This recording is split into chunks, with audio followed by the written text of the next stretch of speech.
Hello મિત્રો, આજના વિડીયોમાં દરેકનું સ્વાગત છે. ગુરુવારના રોજ આજે બજાર પોઝિટિવ ટ્રેન્ડમાં છે. આમ જોવા જઈએ તો જેમ અગાઉ આપણે વાત થઈ ગઈ છે એ પ્રમાણે લગભગ આ વર્ષ બજાર આખું કન્સોલિડેશનમાં રહે. લગભગ 24,500-600ની આજુબાજુમાં નિફ્ટી જોવા મળે છે અને 54,55,000ની આજુબાજુમાં બેંક નિફ્ટી. વચ્ચેના સમયમાં બેંક નિફ્ટી થોડી સ્ટ્રોંગ હતી. આપણે આગળ ચર્ચા કરીએ બજારની અથવા કોઈ પણ સ્ટોકની કે એ પહેલાં ડિસ્ક્લેમર જોઈ લેવું કે અહીંયા આપણે જે કંઈ ચર્ચા કરીએ છીએ બજારના ટ્રેન્ડની ફક્ત અભ્યાસના હેતુ માટે છે. કોઈ પણ સ્ટોકની વાત કરીએ છીએ તો એ એકેડેમિક પર્પઝ માટે કરીએ છીએ. કોઈ લેવા વેચવાની કે ટિપ્સ આપણે આપતા નથી. આપણે ખાલી અભ્યાસ કરી અને આપણો પોતાનો એક વ્યૂ બનાવીએ છીએ અને કોઈ સ્ટ્રેટેજી એવી લાગતી હોય તો એને આપણે શેર કરતા હોઈએ છીએ. તો વાત કરી નિફ્ટી અને બેંક નિફ્ટીની. વચ્ચેનો જે ટેરિફ 50% ટેરિફનો એક ઝટકો આવી ગયો અને થોડું સેન્ટિમેન્ટ ખરાબ થયું હતું, ત્યાર પછીથી થોડું બજાર રિકવર કરે છે. થોડી સ્ટ્રેન્થ આવી છે, પણ છતાંય હજી એટલી બધી સ્ટ્રેન્થ નથી અને આવનારા 2-4 દિવસમાં જ આ બાબતે કદાચ કંઈક ક્લેરિટી આવે, કારણ કે ચાઇના સાથે એમની વાતચીત થવા જઈ રહી છે, રશિયા સાથે વાતચીત થવા જઈ રહી છે ટ્રમ્પ સાહેબની.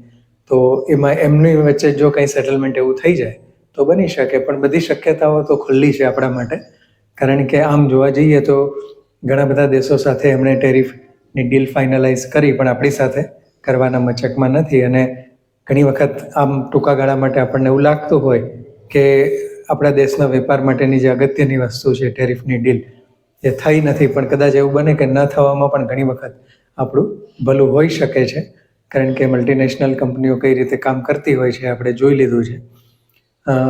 બજારની વાત કર્યા પછી આજે આપણે કોઈ પણ સ્ટોકની નથી વાત કરવાના, પણ આવા સમયમાં કઈ રીતે જવું એ આપણે કેટલાક સ્ટોકના ઉદાહરણથી જોઈશું કે જ્યારે બજાર આ રીતના ટ્રેન્ડમાં હોય ત્યારે, અથવા તો કોઈ પણ રીતે બજાર ગમે તે હોય, આપણે કઈ રીતે બજારમાંથી પ્રોફિટ જનરેટ કરી શકીએ અથવા આપણે પ્રોફિટેબલ રહી શકીએ, એના માટેની આપણે ખાસ વાત કરવાની છે. તો એના માટેનો એક સોનેરી નિયમ એવો છે કે બને ત્યાં સુધી તમારી મૂડી જે છે ને એના પ્રમાણમાં તમારી સ્ક્રિપ્ટ, તમે રોકાણ કરવા માટેના જેટલા પણ સ્ટોક જે હોય એને મર્યાદિત રાખો, એ પ્રમાણે વહેંચો.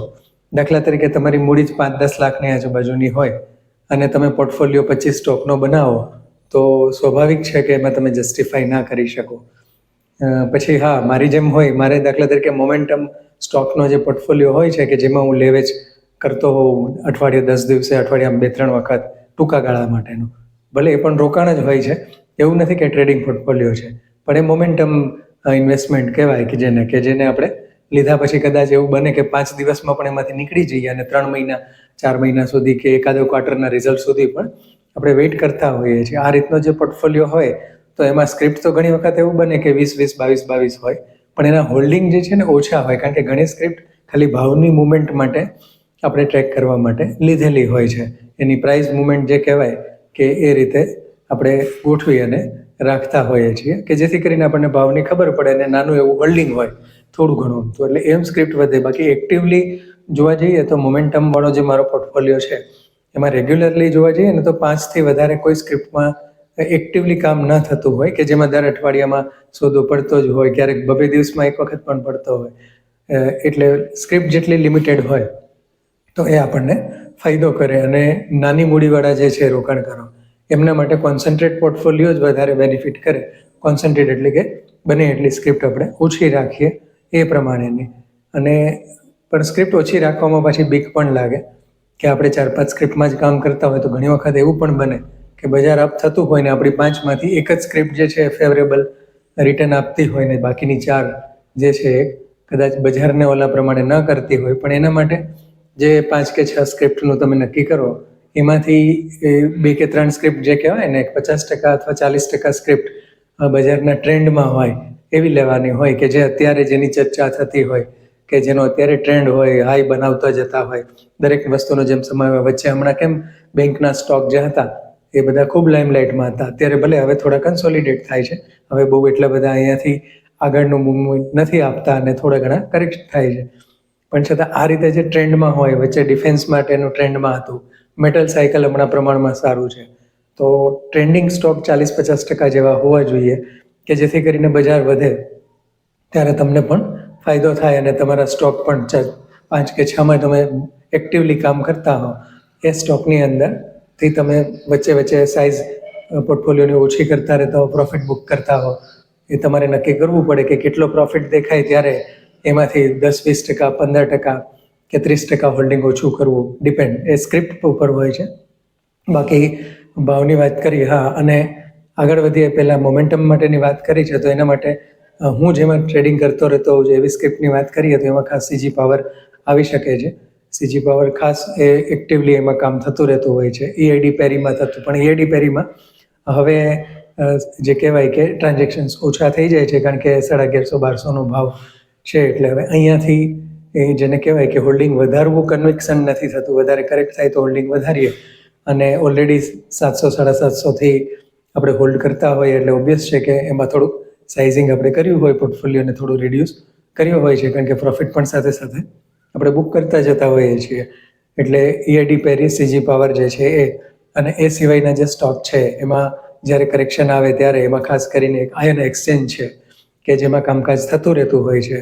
એ સિવાયની જે સ્ક્રિપ્ટ છે એમાં ટાટા પાવર પહેલાં હતી પણ હવે ટાટા પાવરમાં વધારે મુવમેન્ટ નથી દેખાણી, એટલે માટે. અને એ સિવાયની જે કંઈ સ્ક્રિપ્ટ હોય જેમ કે જેમાં મુવમેન્ટ દેખાતી હોય, દાખલા તરીકે હમણાં જ મેં નોંધ કરી અપાર ઇન્ડસ્ટ્રીઝ, તો અપાર ઇન્ડસ્ટ્રીઝમાં જ્યારે મુવમેન્ટ આવે ત્યારે 400-500 રૂપિયાની એક દિવસમાં મુવમેન્ટ આવતી હોય છે. અને આપણે ચર્ચા કરેલી જ કંપની છે, ફંડામેન્ટલી ખૂબ સારી કંપની છે અને એને આપણે લોંગ ટર્મ માટે પણ વિચારી શકાય છે. એટલે વિચાર એવો કર્યો છે કે મોમેન્ટમમાં અપાર ઇન્ડસ્ટ્રીઝમાં પણ થોડું થોડું કામ શરૂ કરવું. ભલે ભાવ થોડો વધારે છે એટલે ક્વોન્ટિટીમાં ધ્યાન રાખવું પડે.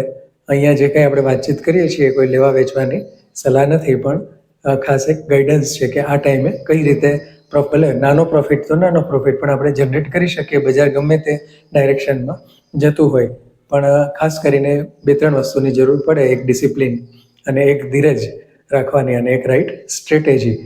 કે નક્કી કર્યું હોય કે ભાઈ આ સ્ટોક જે છે, દાખલા તરીકે સીજી પાવરની જ વાત કરીએ તો સીજી પાવર જ્યારે 660-70ની નીચે આવે ત્યારે ભેગા કરવાના થતા હોય છે, 700 ઉપર જાય ત્યારે એને ઓછા કરવાના થતા હોય છે.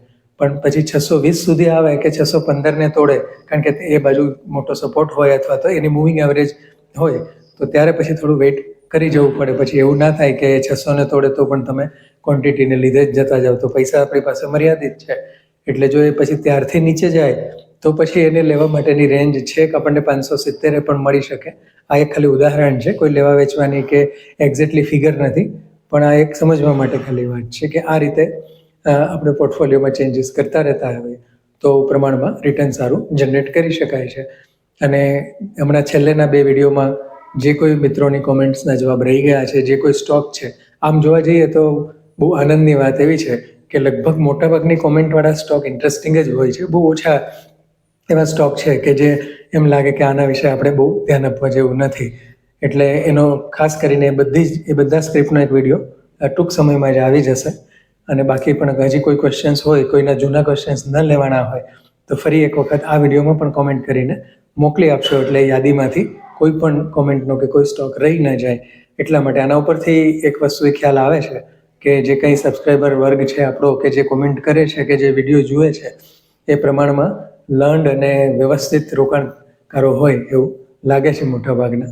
એટલે ખૂબ સરસ વાત છે. બાકી એમ થાય કે જે કોમેન્ટ કરે અને સ્ટોકની નામ લખે, દરેકના કંઈ આપણે વિડીયો બનાવીએ કે દરેકનું એનાલિસિસ કરવું શક્ય નથી, પણ છતાં બને એટલો આપણે એને સમય આપવાની કોશિશ કરીએ. પછી એમાં કંઈ ઇન્ટરેસ્ટિંગ ન લાગતું હોય તો ટૂંક સમયમાં ટૂંકમાં કહી દઈએ, કંઈ ઇન્ટરેસ્ટિંગ લાગતું હોય, વધારે સ્ટડી કરવા જેવું હોય તો એના વિશે થોડી વધારે વાત કરીએ મિત્રો.